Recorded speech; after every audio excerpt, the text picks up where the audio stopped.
দেশে বিদেশি বিনিয়োগ ও ব্যবসা নিয়ে আস্থার সংকটে দেশি বিদেশি বিনিয়োগকারীরা। নীতির ধারাবাহিকতা না থাকা, অতিরিক্ত করের বোঝা ব্যবসার পরিবেশ উন্নয়নে বড় বাধা বলে মনে করছেন তারা। রোববার রাজধানীর একটি হোটেলে অ্যামচ্যাম আয়োজিত সভায় এসব কথা উঠে আসে। এ সময় বিশ্লেষকরা বলেন, অর্থনীতি পুনরুদ্ধারে এখনও কার্যকর সংস্কার হয়নি, যদিও অর্থ উপদেষ্টা বলছেন বাণিজ্য খাতের দুরবস্থার জন্য অর্থ পাচারকারীরাই দায়ী।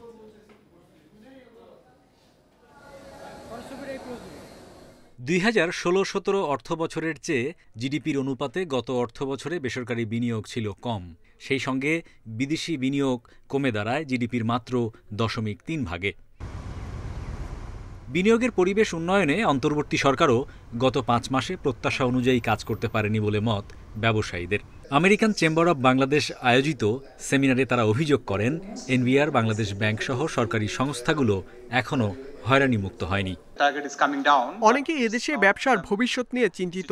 কেউ কেউ নতুন বিনিয়োগের পরিকল্পনা বাতিল করছে, ব্যবসার লক্ষ্যমাত্রা কমাচ্ছে। ভিয়েতনাম সহ প্রতিযোগী দেশগুলো সহজে ব্যবসার সূচকে অনেক এগিয়ে, কিন্তু এখানে সরকার রাজস্বের বোঝা চাপিয়ে দিচ্ছে। এনবিআর এর উচিত বিনিয়োগ বান্ধব নীতি নেয়া, যা কর্মসংস্থান বাড়াবে, অর্থনীতিও লাভবান হবে। সেমিনারে সিপিডির নির্বাহী পরিচালকও বলেন, এখনও বাজেট, মুদ্রানীতি ও বৈদেশিক মুদ্রা বিনিময় নীতিতে বাণিজ্য সম্প্রসারণকে যথাযথ গুরুত্ব দেওয়া হচ্ছে না।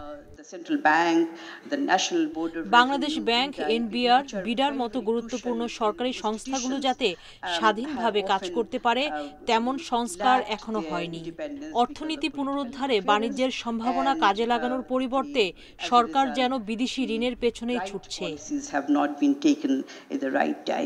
নীতি ঘাটতির কথা স্বীকার করেন অর্থ উপদেষ্টাও।